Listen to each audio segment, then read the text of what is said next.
The following shows the total overhead cost for given data for given level of a company's total output.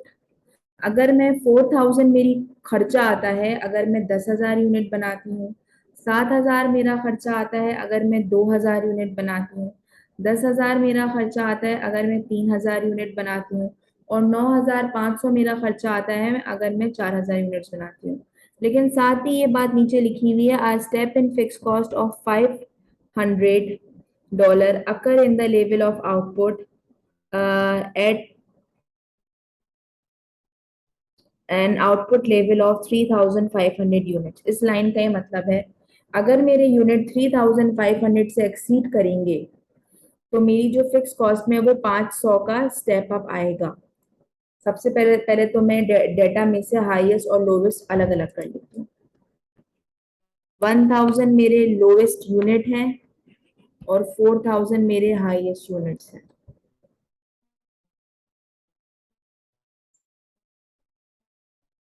4,000 मेरी lowest cost है, यहाँ मैं लिख लूँ units, और 9,500 मेरी हाईएस्ट कॉस्ट है। ठीक है जी। जो यूनिट्स लेते हैं ना हम हाईएस्ट, उसी की कॉस्ट लेते हैं। ऐसा नहीं कि 3,000 लेके आप बोलो मिस कॉस्ट तो ज्यादा 10,000 है। हाईएस्ट यूनिट्स की कॉस्ट लेते हैं। ठीक है, हाईएस्ट यूनिट्स है 4,000, इनकी कॉस्ट है 9,500। लेकिन बस उसने अगर ये बात नहीं लिखी हुई होती तो हम नॉर्मल अपना फॉर्मूला लगा के वेरिएबल कॉस्ट पर यूनिट निकाल देते, अगर ये वाली लाइन का तस्करा ना होता तो। लेकिन यहाँ पे ये लाइन का तस्करा है। अब हम क्या करेंगे, वो ये कह रहा है फिक्स कॉस्ट 500 से इंक्रीज हो गई है अगर आपका जो एक्टिविटी लेवल है या आपके यूनिट्स हैं वो 3,500 से ज्यादा हैं तो यहाँ तो ऐसा कोई सीन नहीं है, यहाँ तो 1,000 है तो यहाँ तो 500 का स्टेप आया ही नहीं होगा। लेकिन यहाँ तो है ये 4,000, यहाँ तो 500 का स्टेप आ गया होगा। ऐसा ही है, जैसे ये 3,500 से बढ़ा होगा 4,000 पे पहुंचा होगा तो यहाँ पे 9,500 का स्टेप आ गया होगा। तो मैं यहाँ से स्टेप हटाऊंगी ना, मैं इसमें से 500 माइनस कर दूंगी और इसको 9,000 पे लेके आऊंगी, स्टेप को हटा दूंगी। सही है, अब मैं अपना वही काम करूंगी जो मैं करती हूँ, highest cost minus lowest cost, highest activity minus lowest activity, 5,000 divided by 3,000, variable cost per unit $1.67। बस मैंने क्या किया, स्टेप अपना हटा दिया। हमें जो है एग्जैक्ट कंपैरिजन करना होता है, या तो दोनों में स्टेप होता या दोनों में स्टेप नहीं होता। लेकिन इसके अंदर एक एक्टिविटी में स्टेप नहीं है बट एक के अंदर है, तो मैंने जिसके अंदर है वहां से मैंने लेस करवा दिया। सही।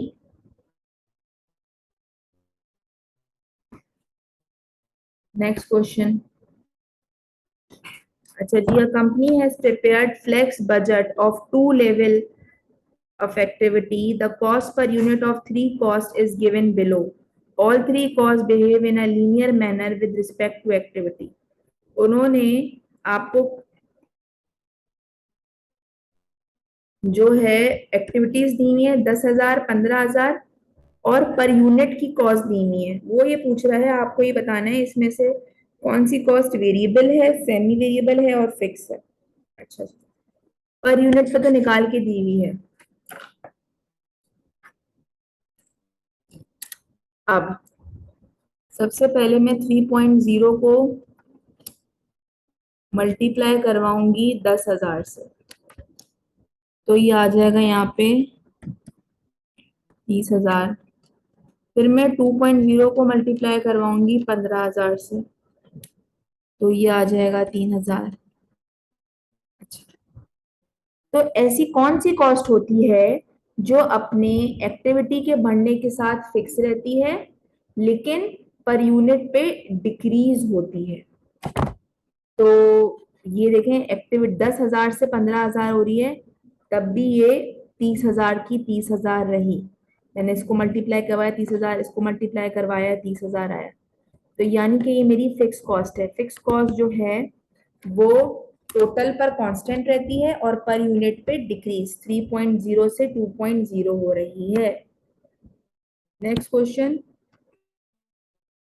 सॉरी, नेक्स्ट आगे चलते हैं। बाय कॉस्ट चेक कर लेते हैं। बाय कॉस्ट चेक करने के लिए 10,000 को मैं मल्टीप्लाई करवाऊंगी 1.0 से, तो ये आएगा 10,000 टोटल पे। फिर 1.0 को मल्टीप्लाई करवाऊंगी 15,000 से, तो ये आएगा 15,000। तो ऐसी कौन सी कॉस्ट होती है जो एक्टिविटी के बढ़ने के साथ बढ़ती है लेकिन अपने पर यूनिट पे कांस्टेंट रहती है? वो होती है मेरी वेरिएबल कॉस्ट। ठीक है, Z पे चलते हैं। 3.5 मल्टीप्लाई बाय 10,000 आ गई 35,000, और 3.0 मल्टीप्लाई बाय 15,000 ये आ गई है मेरी 45,000। तो ऐसी कौन सी कॉस्ट होती है ना जो अपने टोटल पे कांस्टेंट होती है ना पर यूनिट पे? वो होती है सेमी वेरिएबल कॉस्ट। तो the right answer is fix, variable and semi variable, C. सही। Next question, the following observation of output and cost have been made. Okay, 8,000 unit पे मेरा खर्चा आता है 39,400 और 20,000 यूनिट्स पे मेरा खर्चा आता है कितना? 68,000. It is known that an output level above 15,000 units, अच्छा ये देखा गया है कि जो अगर आउटपुट लेवल 15,000 यूनिट से ज्यादा होगा तो जो मेरी वेरिएबल कॉस्ट पर यूनिट है वो गिर जाएगी $1, drops by $1 per unit for all the subsequent units. यानी कि अगर मेरी जो यूनिट्स हैं वो 15,000 से एक्सीड हो जाएंगे तो जो मेरी कॉस्ट होगी, वेरिएबल कॉस्ट होगी पर यूनिट की, वो गिर जाएगी पर $1 से आगे के तमाम यूनिट्स के लिए। ठीक है, तो अब हम क्या करेंगे, तो यहाँ जो उसने हमें, हमारे पास यहाँ 20,000, इसका मतलब है कि यहाँ पे वो जो है 15,000 से तो एक्सीड हो गए हैं। इसका मतलब जो उसने हमें जो ये कॉस्ट दी हुई है 68,000, ये डिक्रीज कॉस्ट है, क्योंकि आगे के तमाम यूनिट्स के लिए मेरी जो वेरिएबल कॉस्ट पर यूनिट है वो $1 से ड्रॉप हो गई है ना।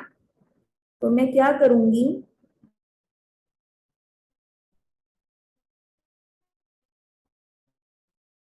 तो इसको सही करने के लिए, क्योंकि इसमें मैं 5,000 ऐड करवाऊंगी और ये हो जाएगा मेरी 73,000। ये जो है ना 68,000, ये 15,000 ये डिक्रीज कॉस्ट है। इसमें उसने कॉस्ट तो डिक्रीज कर दी है लेकिन यूनिट ज्यादा है। इससे पहले वाले के अंदर मैं माइनस करवाती थी क्योंकि मेरी जो एक्टिविटी थी वो एक्सीड हो गई थी। ठीक है, लेकिन यहाँ पे मैं एड बैक करवा रही हूँ। ठीक है, मैं दोबारा बोल देती हूँ।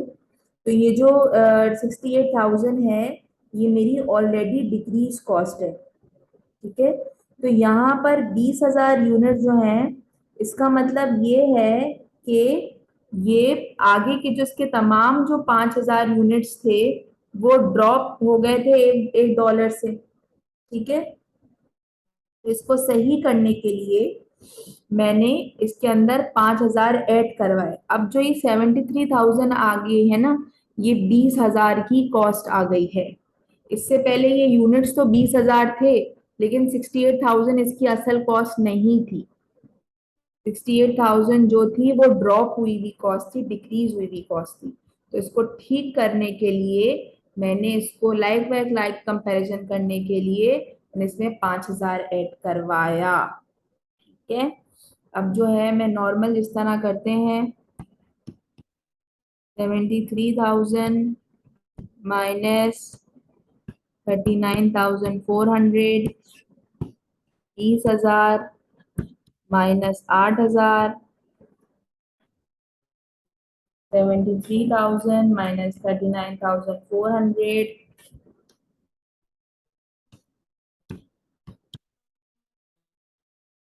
0 डिवाइडेड बाय 12,000, 33,600 डिवाइडेड बाय 12,000, 2.8। लेकिन यहाँ बात खत्म नहीं हुई है, मेरी वेरिएबल कॉस्ट आ गई 2.8। अब देखो रिक्वायरमेंट क्या है, वो पूछ रहा है what is the variable cost for each unit of output above 15,000 units. Above 15,000 units, तो मैं इसमें से -1 करवा दूंगी। ठीक है, तो आ जाएगा 1.8। ठीक है, क्योंकि उसने मुझसे अबव का पूछा है तो ही मैंने जो है इसमें ये ऐड करवाया है अपना। तो ये मेरा 1.8 is the right answer. I hope आपको ये क्वेश्चंस क्लियर हो गए होंगे। अल्लाह हाफिज।